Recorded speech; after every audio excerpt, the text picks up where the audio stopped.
Yo, what up? Is your boy Red, and I'm gonna review Cyberpunk 2077. All right, how many hours did I put in this game? Let's see. Actually, I put in 91.5 hours, or 91.7. No, 91.5 in the last week total. This is my total gameplay. That's insane. 91 hours for this game. And I enjoyed every minute of it. Not really, actually. 10 hours of that. I got glitches too, right? I'm playing on PC. I have a 1080. That's the weakest card I have. Everything else is perfectly up to specs. Actually, I ran everything on Ultra in this game. And my 1080 still held up. I had no ray tracing, but I still got glitches. Not as bad as our console brothers, but you know, still some glitches. So 10 of those hours, so total of 81 hours, right? Because 10 of the hours of the glitches. So let's talk about the game, right? I'll talk about the rest of the stuff later. I decided to play as a female version of V, Corpo, but it doesn't really matter what path you picked. The whole game, I didn't even feel I was a Corpo. They just give you the options to speak as a Corpo, but I kind of don't think it matters. None of them knew I was a Corpo or something. I don't even look like a Corpo. I don't know, man. I don't know what the hell they were thinking with this option.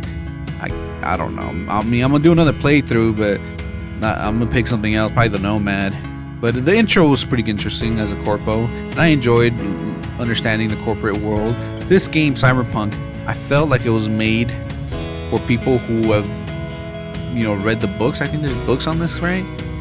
I have had experience with you know, sci-fi, cyberpunk kind of stuff.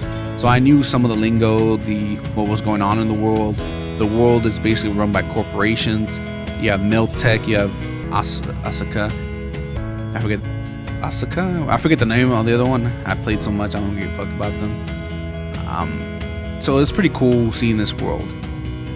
The intro, I think it clocked in at 13 hours, the intro, until I got the Cyberpunk title, which is cool. It was a long fucking intro, but I ended up going around the city for a while, which you can explore, and then do the main mission if you want. You know, you go in the leveled up with Jackie and stuff like that, and you'll have a pretty good time. I had a pretty good time playing this game, actually. Like many, I was excited to play this game, and I enjoyed it. Like I said, I enjoyed playing it, doing the missions with Jackie, exploring, you know, Night City. It was interesting. Doing the mission that they showed you at some of the E3 things was fun. I decided to do a melee build, so I put everything in my combat abilities, sneaking, stuff like that. I was just punching people. And let me tell you, a lot of people say pistols are overpowered. They haven't tried punching. Putting everything in your punching tree and just continuously knocking people down, stunning them, it's fucking crazy. By the way, I played this in the most difficulty experience, right? The most difficulty level, basically, and it wasn't that hard as long as you're smart and hack stuff, which is pretty fun. Going through different, you know, areas, figuring out different ways, not just going in there, you know, fighting like crazy, because you will get killed. You know, you will get killed. It was pretty fun figuring all this stuff out. And the menu is pretty cool. You got a crafting menu. I didn't really go through that too much. There's a crafting tree, so I don't really care about that. The upgrade menu is pretty cool. I used some of it, not too much, because the components are kind of expensive and hard to find. But it's cool. It's all there. It's crafting, it's an RPG, right? You get to have all this kind of fun. The inventory menu, that's where you equip your weapons, your clothes, and stuff like that. One big gripe I had about the clothing when you start to buy it, you cannot preview it. It's fucking stupid. They should let you preview clothing. I don't know why it doesn't let you do that. That's a big element of RPGs. What the hell were you guys thinking about that, right? But with all that being said, I wasted a lot of money buying clothes and then figuring out, oh, I don't like how it looks on my character. So you take it off. It's pretty annoying. Like I said, they should have added a feature where you could preview it. They have in many games. I don't know. This is really dumb. The cyber tree, right? The way you put your implants is pretty fun. I enjoyed finding the implants, buying new implants. There's expensive implants. I went with gorilla arms because I want to punch people in the face.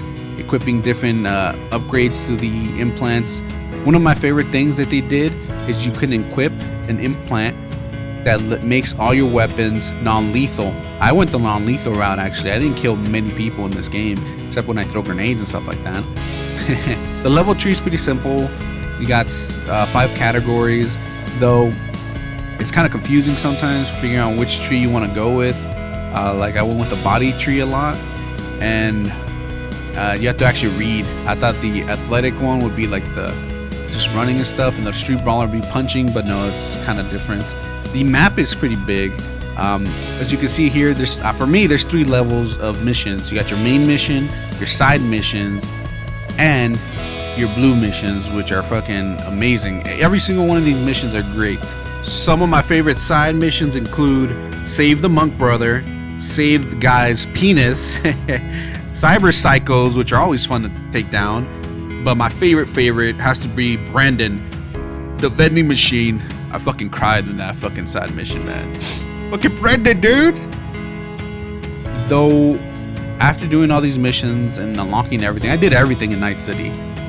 There's nothing to do. No little mini games like there was in Witcher, like the Gwent. There's nothing like that. You can't play pachinko. There's only 2 whores in the entire city. You kidding me? 2 fucking whores? Wow. I don't know what the people were thinking, not putting, you know, more shit to do. Gambling? There's no gambling. There's street racing, but that's considered a side mission. After you complete it, you can't race no more. You have all these cars. You could buy up to plus 20 cars, but there's no racing mini game. All right, that's fucking stupid. I mean, all these cars are amazing. That's one thing I liked about the game is the vehicles. You could open up the hood, check out the engine blocks, check out where they put the battery. Futuristic cars, you want to know they were able to take away the fans, the electric fans or the metal fans in front of the car, and they developed some kind of cool cooling system. But it was interesting to see every different car. Not all of them you can't open up the hood, but most of them you can, and look inside and see the exhaust, see the wiring, see the, you know, cold air intakes apparently in this one. You know, it's just a fun experience. Little things like that make the game fun, and for me, I was like, oh, opening up every car I could find to see like the differences and stuff, and it was pretty cool. What else? Combat was pretty stiff, but like I said, I played melee, so it wasn't that stiff. But when I tried guns and stuff like that, it was kind of stiff. So even with messing around with the controller, I played with controller, not with mouse. It was whatever. What you're playing for in this game is the main mission, the main story, everything, the side quests, everything is amazing. You have fun with these side quests. I enjoyed every single side quest. I recommend just playing it for the side quest, but waiting for them to fix all the bugs. There are bugs. I didn't get that many, like I said. Console players got a lot of worse, but I still got bugs. I only had one major hard crash, and that was basically the last day of playing, because I was trying to get all the endings. And let me tell you, the endings, wow. If it wasn't for the endings, my score would have been lower. Just for the bugs and everything in here, right? The endings just, boom, brought it back for me. So it was amazing. Everything in this Night City is interesting to see, walk around. I walked around for hours in this game. Actually, in the beginning of the game, I just walked around. I didn't even fucking drive. I just walked around. And later when I got double jump, I was double jumping in the air like Mario. It was fucking amazingly fun. What else? I mean, you're gonna get good reviews from other people, but this is a great core game with shitty surroundings. I didn't even talk about the cops. The cops were shit in this game.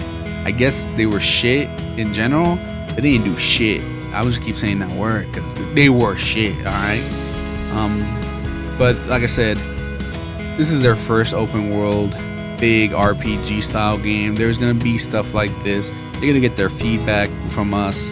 So maybe when they make a second one, hopefully, the way it ended, hopefully one of these endings is canon. There's one of my favorite endings that I thought I wasn't gonna like, but it was the best ending in my opinion.